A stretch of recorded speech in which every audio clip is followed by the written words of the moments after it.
നമസ്കാരം. അയൽ രാജ്യമായ ബംഗ്ലാദേശിൽ നരേന്ദ്രമോദി പണി തുടങ്ങി. ഹിന്ദു വേട്ട നടക്കുന്ന ബംഗ്ലാദേശിൽ ഹിന്ദു ഐക്യം രൂപപ്പെട്ടു തുടങ്ങിയിരിക്കുന്നു എന്നുള്ള വാർത്തകളാണ് പുറത്തു വരുന്നത്. അതിനേക്കാൾ ഉപരി മുഹമ്മദ് യൂനിസ് ഭരണകൂടം നിലം പതിക്കാനുള്ള സാഹചര്യം ഒരുങ്ങിയിരിക്കുന്നു. ഷേഖ് ഹസീനയെ പുറത്താക്കി ഒരു വർഷം മുൻപാണ് ബംഗ്ലാദേശിന്റെ ഭരണം ജമാഅത്തെ ഇസ്ലാമിന്റെ നേതൃത്വത്തിലുള്ള തീവ്ര ഇസ്ലാമിക ശക്തികൾ കൈയടക്കിയത്. ഷേഖ് ഹസീനയ്ക്ക് ഇന്ത്യ അഭയം നൽകിയതിന് പിന്നാലെ ഇന്ത്യക്കെതിരെ വലിയ ആരോപണങ്ങളും വലിയ ഭീഷണിയുമായി ജമാഅത്തെ ഇസ്ലാമി സർക്കാർ രംഗത്ത് വന്നിരുന്നു. ഇപ്പോൾ ഇതാ വിദ്യാർത്ഥി പ്രക്ഷോഭത്തിന്റെ പേരിലാണ് ഹിന്ദു വംശഹത്യ ബംഗ്ലാദേശിൽ അരങ്ങേറിയത്. ഇതിനെതിരെ RSSന്റെ സർസംഘചാലക മോഹൻജി ഭാഗവത് വലിയ പ്രതിഷേധവുമായി രംഗത്ത് വരികയും ലോകത്തെ ഹിന്ദുക്കളോട് ഒന്നിക്കണമെന്ന് ആഹ്വാനം ചെയ്യുകയും ചെയ്തു. ഇതിന് പിന്നാലെ ബംഗ്ലാദേശിൽ തന്നെ ഹിന്ദു ഐക്യം രൂപപ്പെടുന്നു എന്നുള്ള വാർത്തകളാണ് പുറത്തു വരുന്നത്. ബംഗ്ലാദേശിലെ യൂനിസ് ഭരണകൂടത്തിനെതിരെ ഇൻകുലാബ് മഞ്ച് എന്ന വിദ്യാർത്ഥി കൂട്ടായ്മ തന്നെ തിരിഞ്ഞിരിക്കുന്നു. ഒരു സമയത്ത് മുഹമ്മദ് യൂനിസിനെ ഭരണത്തിലേറാൻ സഹായിച്ച വിദ്യാർത്ഥി പ്രക്ഷോഭം അത് മുഹമ്മദ് യൂനിസിനെതിരെ തിരിഞ്ഞിരിക്കുന്നു എന്ന വാർത്തകളാണ് പുറത്തു വരുന്നത്. ധാക്കയ്ക്ക് സമീപമുള്ള ഒരു പട്ടണത്തിന്റെ നിയന്ത്രണം തന്നെ ഇൻകുലാബ് മഞ്ച് ഏറ്റെടുത്തിരിക്കുന്നു എന്നുള്ള വാർത്തകൾ ഇപ്പോൾ ബംഗ്ലാദേശ് മാധ്യമങ്ങളുടെ പുറത്തു വരികയാണ്. യൂനിസിനെതിരെ ബംഗ്ലാദേശിനുള്ളിൽ പടയൊരുക്കം. ഇൻകുലാബ് മഞ്ച് എന്ന സർവകലാശാല വിദ്യാർത്ഥികളുടെ രാഷ്ട്രീയ പ്രസ്ഥാനത്തിന്റെ നേതാവായിരുന്നു ഉസ്മാൻ ഹാദി. ആ ഉസ്മാൻ ഹാദിയുടെ കൊലപാതകത്തിന് പിന്നാലെയാണ് വലിയ കലാപം ബംഗ്ലാദേശിൽ പൊട്ടിപ്പുറപ്പെട്ടത്. ഈ കലാപത്തിന്റെ മറവിലായിരുന്നു ദീപു ചന്ദ്രദാസ് എന്ന ചെറുപ്പക്കാരനെയും അമൃത് മണ്ഡൽ എന്ന ചെറുപ്പക്കാരനെയും ഹിന്ദുക്കളായതിന്റെ പേരിൽ ആൾക്കൂട്ടം അതിക്രൂരമായി ആക്രമിച്ച് കൊലപ്പെടുത്തിയത്. ഈ രണ്ട് കൊലപാതകത്തിനും പിന്നാലെ വധത്തിനും പിന്നാലെ ഇന്ത്യ അതിശക്തമായിട്ടുള്ള ഭീഷണി തന്നെയാണ് ബംഗ്ലാദേശിനെതിരെ ഉയർത്തിയത്.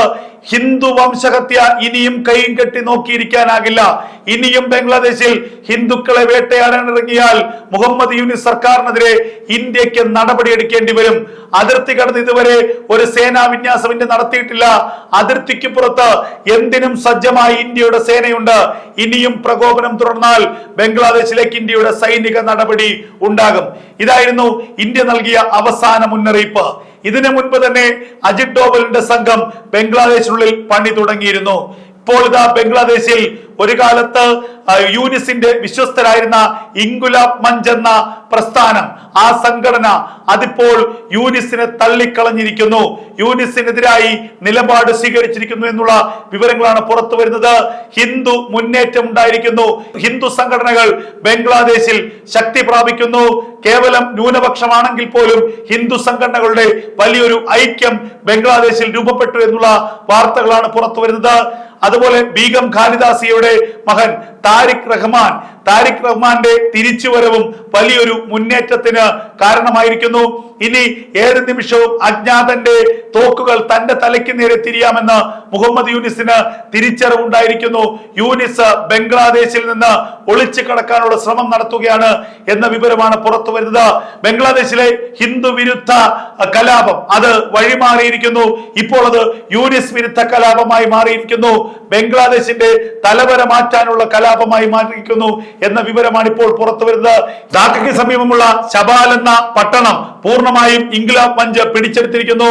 അവിടെ കുത്തിയിരുന്നു കൊണ്ട് പ്രതിഷേധം നടത്തുകയാണ് ഇൻകുലാബ് മഞ്ച്. ഇപ്പോൾ ശബാൽ നാളെ ജമുനായി, ഇപ്പോൾ ശബാൽ നാളെ ജമുനായി. ഇതാണ് ഇൻകുലാബ് മഞ്ചിന്റെ ഇപ്പോഴുള്ള മുദ്രാവാക്യം. അതായത് ശബാൽ പട്ടണത്തിന് സമീപത്തുള്ള ജമുനായി മുഹമ്മദ് യൂനിസിന്റെ ഓഫീസ് സ്ഥിതി ചെയ്യുന്ന, മുഹമ്മദ് യൂനിസിന്റെ വസതി സ്ഥിതി ചെയ്യുന്ന പ്രധാനപ്പെട്ട ഒരു പട്ടണമാണ് ജമുനായി. ഇപ്പോൾ ശബായി, ഇനി ജമുനായി, അടുത്തത് ജമുനായി ആണെന്നുള്ള വലിയ മുദ്രാവാക്യം അവർ മുഴക്കുന്നു. യൂനിസ് സർക്കാർ നിലം പതിക്കാൻ പോകുന്നു. ബംഗ്ലാദേശിൽ തീവ്ര ഇസ്ലാമിസ്റ്റുകൾക്ക് തിരിച്ചടി ഉണ്ടായിരിക്കുന്നു. അവിടെ ഹിന്ദു മുന്നേറ്റം രൂപപ്പെട്ടിരിക്കുന്നു.